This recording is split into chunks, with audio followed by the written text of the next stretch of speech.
नमस्कार सखीनो, माझ्या या चॅनलमध्ये तुम्हा सर्वांचं मनापासून स्वागत।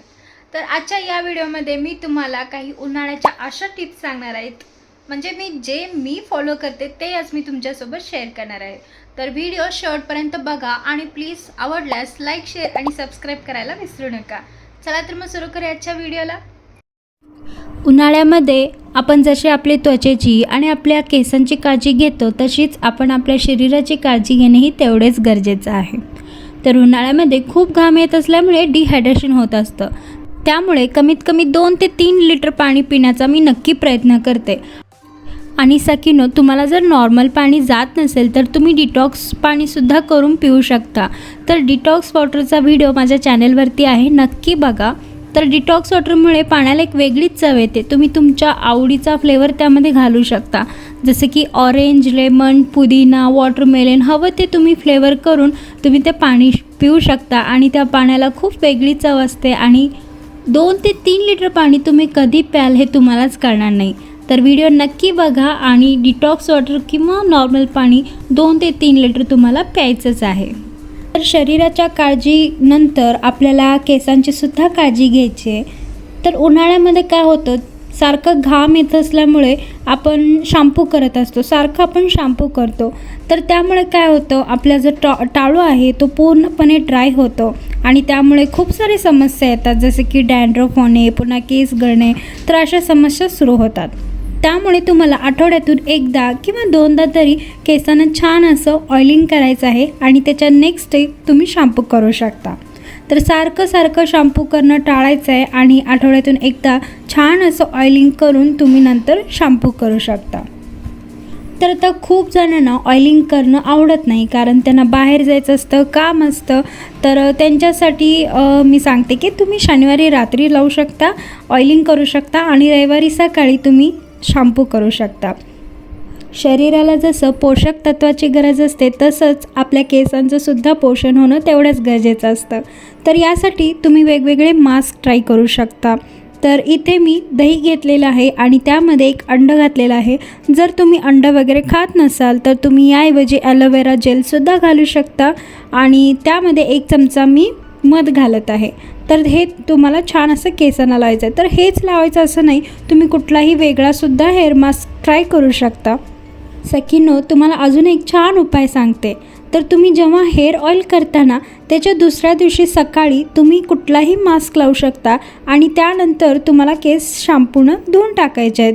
तर ऑइलिंगही होतं, मास्कही लावला जातो आणि केसांना तुम्ही शॅम्पू केल्यामुळे तुम्हाला कुठेही जाण्यासाठी काही प्रॉब्लेमही होत नाही। तर आहे ना सोपं। तर आता मी दुसरा हेअर मास्क तुम्हाला दाखवत आहे।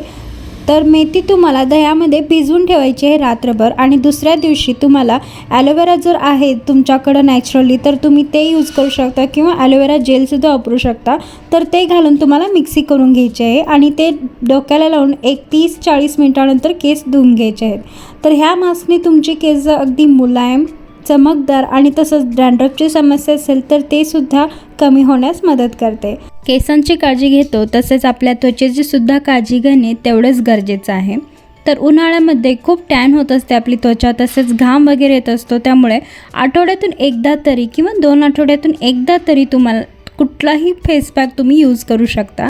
तर इथे मी मुलतानी मिट्टी घेतलेली आहे आणि त्यामध्ये थोडंसं दही मी वापरलेलं आहे आणि विटॅमिन ईचं एक कॅप्सूल घातलेलं आहे। दही आणि मुलतानी मिट्टीमुळं तुमच्या चेहऱ्यावर जे काही टॅन असेल ते निघून जाते, तसेच तुमचा चेहरा सुंदर आणि एकदम मुलायम बनवतो। तसेच विटॅमिन ई कॅप्सूलमुळे चेहऱ्यावरती एक वेगळाच ग्लो येतो।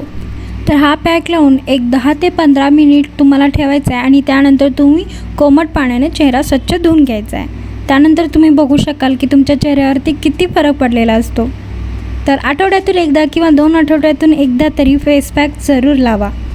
तर सखींनो, हे किती जणांनी ट्राय केलं आहे किंवा करता मला माहीत नाही, पण जर तुम्ही ट्राय केले नसेल तर नक्की ट्राय करा आईस वॉटर फेस। तर तुम्हाला काय करायचं आहे, एका बाउलमध्ये थंड पाणी घ्यायचं आहे आणि तसंच त्यामध्ये थोडेसे आईस क्यूब टाकायचे आहेत आणि त्यानंतर तुमचा चेहरा हळूहळू त्यामध्ये डीप करायचा आहे। तर तुमच्या चेहऱ्यावरती काही स्वेलिंग असेल, पफिनेस असेल तर हे ट्राय करून बघा, नक्की कमी होते। तसेच तुमच्या चेहऱ्यावर एक वेगळाच फ्रेशनेस येतो आणि तुमचे जे काही पोर्स असतील ना ते सुद्धा श्रिंक होण्यास मदत होते। तर नाही जमलं तर 15 दिवसातून एकदा तरी हे नक्की करा, तुम्हाला खूप फ्रेश फील होईल.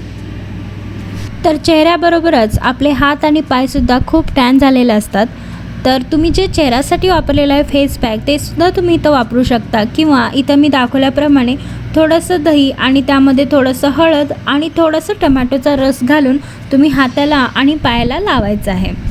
तर हा जो मास्क आहे तो तुम्ही एक 30 मिनटं ठेवून त्यानंतर स्क्रब करून ते चोळून तुम्ही हातानेच काढू शकता किंवा तुम्ही पाण्याने सुद्धा धुवू शकता.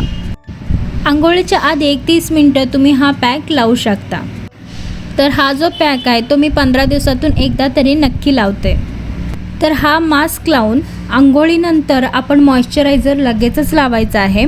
तर कारण उन्हाळ्यामध्ये खूप ड्राय झालेली असते त्वचा आणि त्या ड्रायनेसमुळं आपल्या त्वचेवरती खाज उठणे वगैरे वगैरे समस्या सुरू होतात. त्यामुळे अंघोळीनंतर लगेचच तुम्हाला मॉइश्चरायझर अप्लाय करायचं आहे, जेणेकरून जे पाणी आहे आपल्या त्वचेवरती त्याबरोबरच ते जे मॉइश्चरायझर आहे ते आपल्या त्वचेमध्ये मुरतं. तर मॉइश्चरायझर कुठलं वापरायचं हे तुमच्या स्किनच्या टाईपवरून तुम्ही ते वापरू शकता. तर उन्हाळ्यामध्ये तुमचा चेहरा जो आहे तो स्वच्छ पाण्याने धुत जावा 2 ते 3 वेळा. फेसवॉश वगैरे लावायचं नाही, फक्त पाण्याने धुवायचं आहे. तुम्ही फेसवॉश फक्त एकदा किंवा 2दाच लावू शकता. त्यानंतर तुम्ही एक 2-3 वेळा तुम्ही स्वच्छ पाण्याने नुसता चेहरा धुवायचा आहे, जेणेकरून तुमचा चेहरासुद्धा रिफ्रेश राहील आणि तुम्हालाही छान वाटेल. तसेच बाहेर जाताना तुम्ही सनस्क्रीन लावायला अजिबात विसरू नका. सनस्क्रीन आणि मॉइश्चरायझर तुम्ही जरूर लावा. आणि हो, जसं शरीराला आपण हायड्रेटेड ठेवतो तसंच आपल्या त्वचेलासुद्धा हायड्रेशनची जरूरत असते. त्यामुळं मॉइश्चरायझर सनस्क्रीन लावायला विसरू नका. काही नसलं तरी निदान ॲलोवेरा जेल तरी तुम्ही जरूर लावा.